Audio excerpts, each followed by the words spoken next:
Hell, it's Base Trade TV.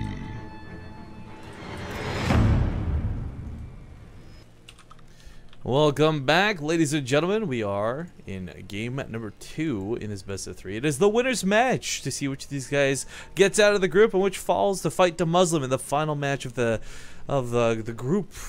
So let's see how things go. Spunny in the bottom left corner of the map, playing for Millennium. He's currently down 1 in the series, which kind of shocks me a little bit. It is, of course, the Yellow Terran player, Dayshi. He never writes as the Blue Protoss. It's XMG's Lilbow. And I really think, like we talked about it at the end of that game, we really need to take a moment to give more credit to that. I mean, that was a really well-played game out of Lilbow. There was no point where, you know, we're sitting there joking around going like, oh my god, Protoss, please. Dayshi was making some odd choices here and there, but Lilbow reacted every step of the way perfectly. Map control usually doesn't get to like fully taken map, like split map on Overgrowth TVP, but it did there. And, well, Lilbow just took the best engagement. Storms were pretty good. He missed a couple, but... the weird thing is, and I never thought I'd give credit to this. This is like straight up pig baby status. Big shoutouts to the observers last game.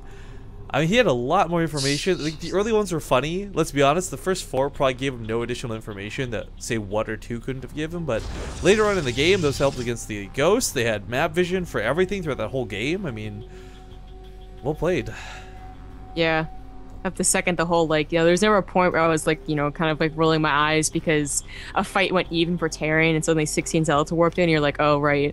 Like, it actually never happened. It was just consistently back and forth, and then Lilbow just, he was actually, like, the better player in that game. Like, no, that was a game that was just, like, he proved, like, it's balanced. This is a great StarCraft 2 moment right here. So we'll tear it up right now. a little bit sad, a little bit happy. Here's something I want to address just while we're waiting here, because we've had this one brought up a lot. Like people talking about like Snoot no longer being involved and how the next group is Vortex instead of Snoot. I can't speak for Snoot. This is 100% speculation, and this is not something Snoot has told me personally or anything like that.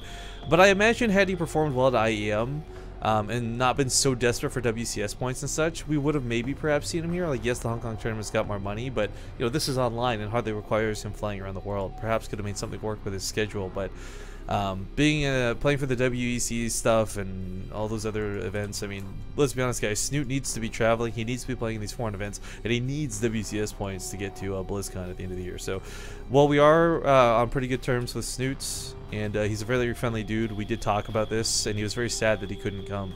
And believe you me, guys, like, we wanted him here as well. Just gotta do what you gotta do. I feel like last year, I guess, since I always was really only cheering for Jaedong, once he was in like BlizzCon for sure, and it was really early on that he was for sure, right? I didn't really care. I never really followed like the, oh, who needs this and this and this to get to BlizzCon, because I was like, well, you know, I'm only cheering for one person. But now there's so many players that are just like, you know, they're in the race. They let you know they're in the race. Well, I mean, for some people, you're like, all right, Hyun, whatever. You know, you love Hyun. He's gonna so be obvious. there, no problem. Yeah. But it's it's those guys that are on like the 15th, 16th slots, like the ones that are barely there versus not. I learned, by the way, do you know how they determined the WoW? Oh, is he? Oh, is it Stargate? Okay. I was talking with my friend Venruki about the WoW tournament for BlizzCon. Do you know how they determine WoW placements? Out of a hat. It's like one 64-player tournament. Like, that's it. Like, that's what determines whether you get to BlizzCon or not. I'm like, wow, StarCraft, you've got 3 seasons of, like, various regions for WCS. You're working for points around the world constantly throughout the year. I'm like, you just play one tournament? He's like, yep. It's pretty stupid. Yeah, we always joke about how Blizzard isn't paying attention to StarCraft 2 esports. WoW esports.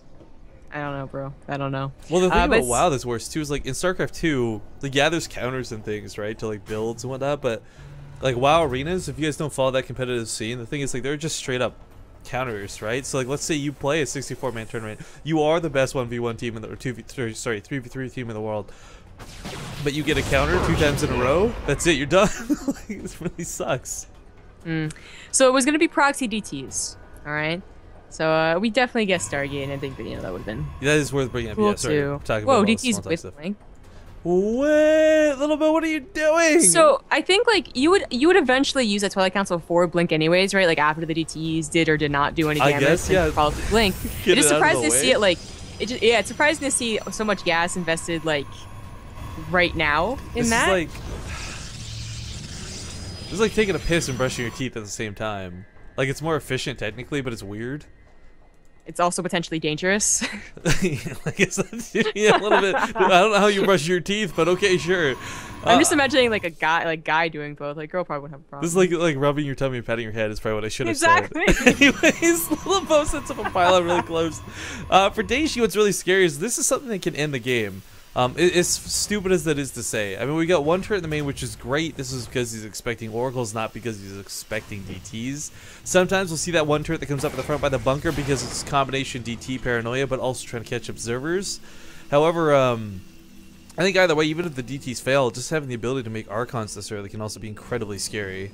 Is he gonna like 6-gate blink attack the DTs like Archons or something? Okay, like, so he goes from playing like a non-Protoss game to a very Protoss game. this is all types of Protoss. The only thing that makes it worse is he also built an Oracle somehow. Like blink all in, DT, and an Oracle. Oh man, I love it. All sorts of Protoss. It's like the best way to describe a game in StarCraft 2. But the thing is, like, he's almost got enough energy to scan, right? This DT's coming in at such a time here in the main where he might. Yeah, he's not gonna. There's no way he mules now. Not being aware the DTs are out. Oh yeah, scanning the natural. Gets the turret up. Daishi's gonna hold. But he's blink all-in too. I know that's scary, but I mean, like he shuts down the DTs, which is kind of a big deal. Let's not undersell that. This could have been much worse. Here I am praising you, and you just got all types of Protoss. Yeah, Lilbow, WTF, man. We're just like so much respect coming from two Terran casters. And then you do this, like for real. You were gaining the respect of two Terran casters. You know how hard that is? No. So I don't know, like, I really don't know how this is going to work out, right? Like, this isn't as powerful as it would be, like, in a normal 2-base Blink all-in, because he did go DTs. I wonder if he's also going to invest anything and just get a single Archon. Probably not, because, like, the power of Blink is that you can, like, go back and forth. He has the SCVs here, but it's too many Stalkers. The bunker goes down immediately. Blink was revealed through that, though, as well. And it's not where it falls. But here's the thing, Dayshi... Right, he's got a lot of bio, and he's got stim, something you don't normally have timed out to deal with blink attacks, which is why they're so strong. Gets the mothership forward, and he's got 2 medevacs for this. I don't know if he can hold, though. There's still so many Stalkers. Like, I'd say pull back. Yeah. Oh, the blink forward. Oh, the blink forward. Oh! That's really... Dayshi versus the Muslim, the rematch? Like, I never would have called that. But that's what we're heading towards. That's what we're getting to. The Twitch chat just crashed on me, apparently. What?